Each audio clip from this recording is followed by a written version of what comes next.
پاکیزگی میں ہوتی ہے، طہارت میں ہوتی ہے۔ آج انسان برکت والا کام ہی نہیں کرتا اور کہتا ہے کہ ہمیں برکت نہیں ہوتی ہے۔ تو بھائیو، ہم ایسا کام کریں جس سے ہمارے گھر میں برکت ہو۔ آج انسان اتنا بے غیرت ہو گیا، اتنا بے شرم ہو گیا ہے کہ آج نوجوان، خاص طور پر بوڑھے، گاؤں دیہاتوں میں دیکھا ہوگا کہ بوڑھے صاحب اپنے دروازے پر بیٹھ جاتے ہیں اور بنیان کو اوپر کر لیں گے اور لنگی نیچے کر لیں گے اور بیٹھ کر پورا اپنا یہ نام دکھاتے رہیں گے۔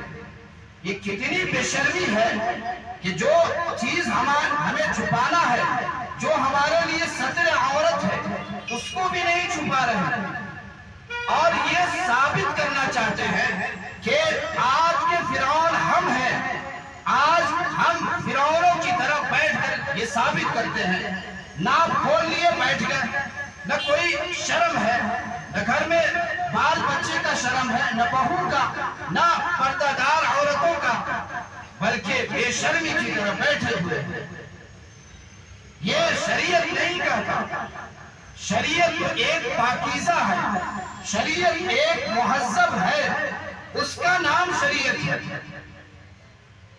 آج دوسری بات، ہم اپنے گاؤں کو بھی صاف نہیں رکھتے، ہم اپنے گلی کو صاف نہیں رکھتے اور بعض جگہوں پر جہاں تنگ گلی ہوتا ہے، چھوٹا گلی ہوتا ہے شہروں میں، وہاں دیکھا گیا ہے کہ بہت فرعون کا دادا اپنے آرام کے لیے اے سی لگواتے ہیں اور اپنے یہ فرعونی ثابت کرنے کے لیے اے سی لگواتے ہیں اور اے سی کے اندر پانی کا پائپ نہیں لگواتے، وہ پانی ٹپک کر یہ گلی میں گرتا ہے اور جہاں سے مسلمان بھی گزرتے ہیں اور لوگ بھی گزرتے ہیں، اس کے بدن پر یہ پانی گرتا رہتا ہے۔ جب تم نے 50,000 کا اے سی، 1 لاکھ کا اے سی لگوایا اور 500 کا پائپ لگانے کی توفیق نہیں ہے اور آپ اس پانی کی وجہ سے لوگوں کو تکلیف میں، لوگوں کو پریشانی میں مبتلا کرنا چاہتے ہیں، جب آپ نے 50,000 کا اے سی لگوایا تو 500 کا پائپ بھی لگوائی۔ اور اس سے بے غیرتی یہ بھی ہے کہ ہم نے کوڑا کرکٹ اپنے چھت سے وہی گلی میں پھینک دیا، راستے پر پھینک دیا۔ آپ کے پاس اتنے مہنگے موبائل ہیں، ایک ڈسٹ بن نہیں رکھ سکتے، ایک تھیلا نہیں رکھ سکتے، اس میں ہم کچرا رکھے، اس میں اپنے گندگی کو رکھے، بلکہ وہیں سے ہم پھینک دیتے ہیں روڈ پہ، بلکہ امریکہ نے بم پھینک دیا۔ اور دوسری بات، آم کے مہینے میں آم کھایا اور وہیں سے پھینک دیا، کسی کے گھر پر، گلی میں، راستے میں۔ یہ صفائی ستھرائی نہیں ہے، یہ گندگی ہے، اس لیے کہ مسلمان صحیح معنوں میں جو مسلمان ہے ان سب کو پسند نہیں کرتا، یہ پاکیزگی انسان پسند کرتا ہے، بلکہ حدیث میں بھی آتا ہے کہ آدھا ایمان ہے، پاک صاف رہنا آدھا ایمان ہے۔ تو ہمارا ایمان ہی مکمل نہیں جب ہم پاک صاف رہتے ہی نہیں۔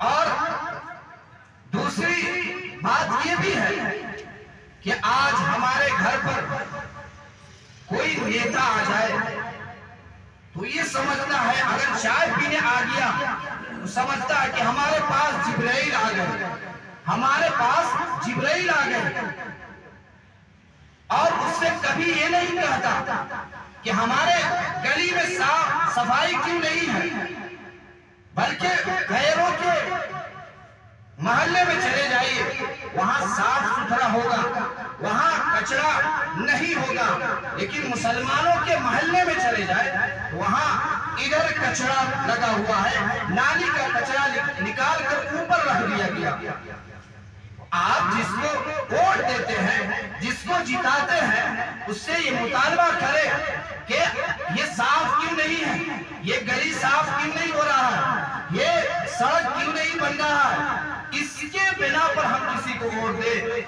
کہ ہماری صاف ستھرا محلہ ہو، ہمارا محلہ ایک شریعت کے مطابق پاکیزگی والا ہو۔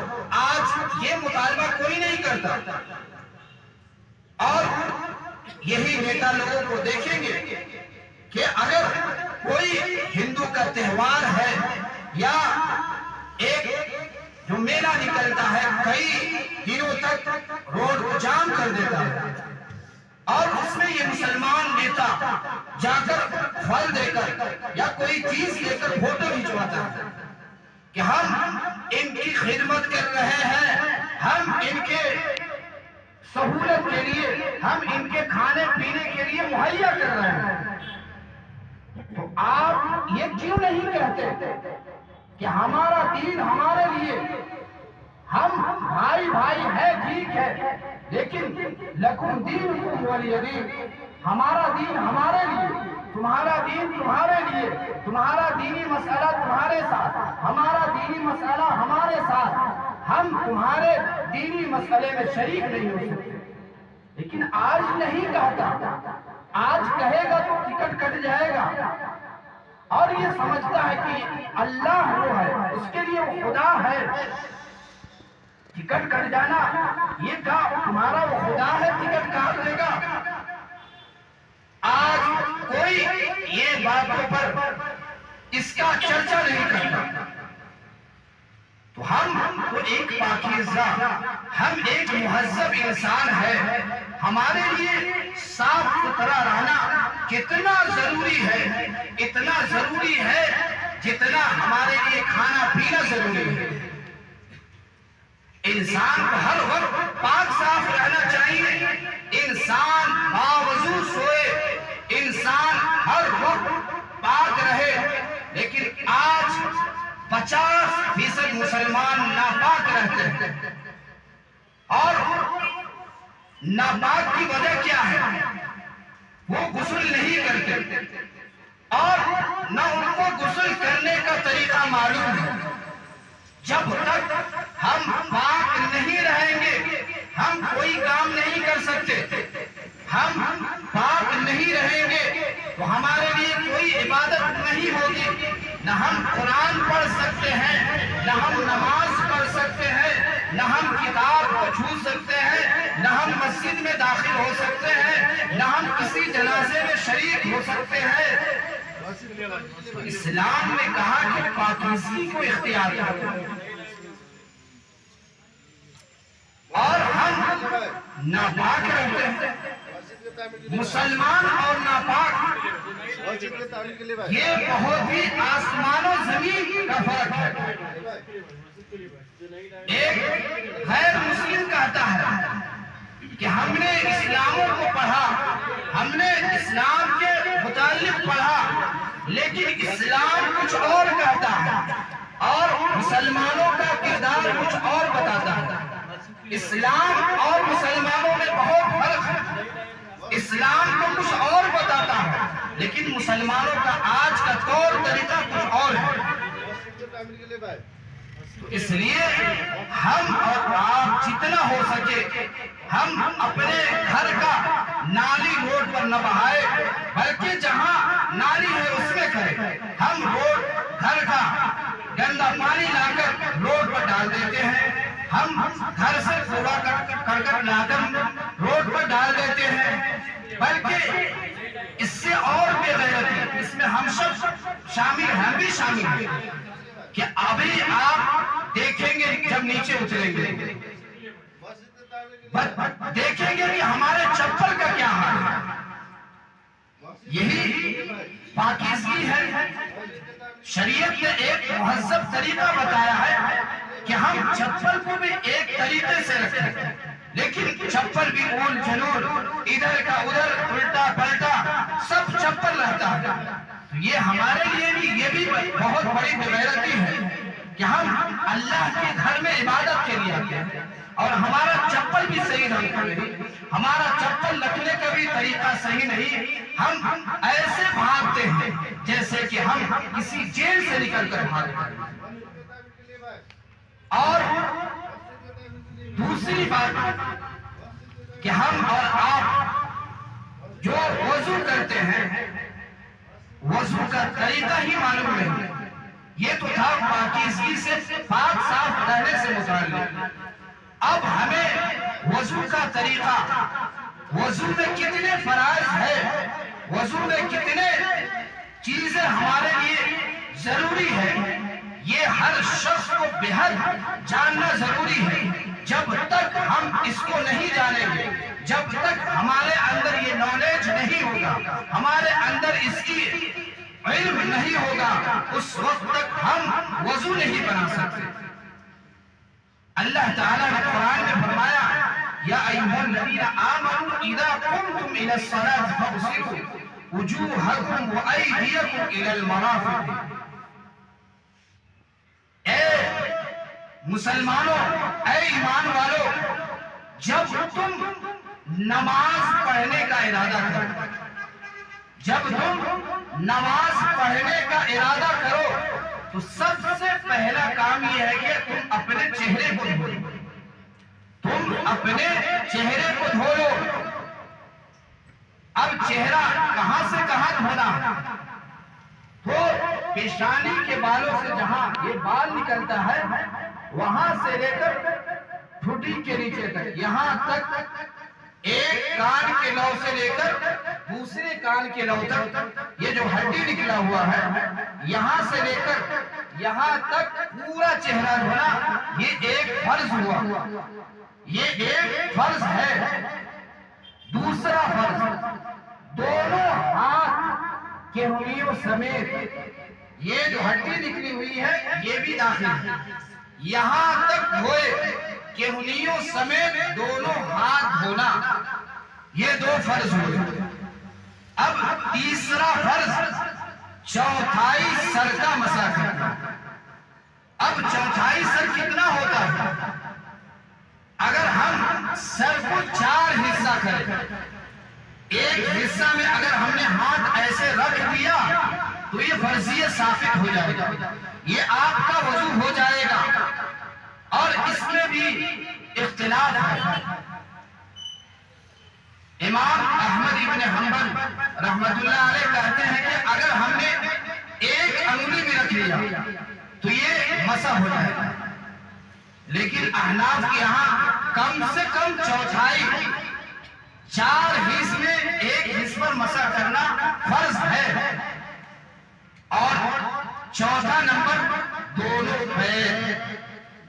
پیر ٹخنوں سمیت جو ابھری ہوئی ہڈی نکلی ہوئی ہے وہ بھی داخل ہے. یہ جو ہڈی نکلی ہوئی ہے یہ بھی دھونا ہے. یہ 4 چیزیں وضو میں فرض ہے. اگر ہم نے یہ 4 چیزیں کر لیا تو وضو ہمارا ہو گیا. اب اس کے علاوہ سنت ہے. سنت طریقہ کیا ہے، مستحب طریقہ کیا ہے، یہ الگ چیز ہے. اگر یہ ہم ادا کریں گے تو ہمارے وضو میں کمال پیدا ہوگا، ہمارے لیے ثواب کا زیادہ ذریعہ ہوگا. اگر ہم نے اتنا کر لیا تو ہم اس سے نماز پڑھ سکتے ہیں. اگر ہم یہ 4 ادا کر لیے تو ہم نماز پڑھ سکتے ہیں، تلاوت کر سکتے ہیں، جو بھی جنازے میں شرکت کر سکتے ہیں. یہ 4 چیزیں فرض ہے، فرض. اس کے بغیر وضو نہیں ہوگا. اس کے علاوہ کلی کرنا، ناک میں پانی ڈالنا، یہ سب اور چیز ہے، یہ سنت میں ہے. لیکن آپ کو یہ 4 چیزیں ہر حال میں یاد رکھنی ہے. اگر ہم ان 4 میں سے چھوڑ دیں گے تو ہمارا وضو نہیں ہوگا. اور اسی طرح قرآن میں کہا ہے کہ پیر دھونا ہے. قرآن نے کہا پیر کو دھونا ہے. تب یہاں ایک اور مسئلہ ثابت ہوتا ہے کہ ہر حال میں ہمیں پیر دھونا ہے. لیکن ایک ہوتا ہے چمڑے کا موزہ. اس موزے کے علاوہ جتنے بھی موزہ ہیں ان سب حالت میں ہمیں پیر دھونا ہے. صرف خفین پر ہم مسح کر سکتے ہیں جو چمڑے کا ہوتا ہے. ہم اگر یہ عام موزہ پہنے تو اس میں پیر دھل سکتا ہے. جس میں دھلنے کا حکم ہے اس میں ہمیں ہر حال میں دھونا پڑے گا. لیکن چمڑے کے موزے کے اندر پانی سرایت نہیں کرتا, اس میں پیر تک پانی نہیں پہنچتا, تو اس لیے چمڑے کے موزے پر صرف مسح ہوگا. لیکن آج کچھ لوگ ہیں جو اس موزے پر بھی مسح کرتے ہیں, تو یہ ایک شاذ قول ہے.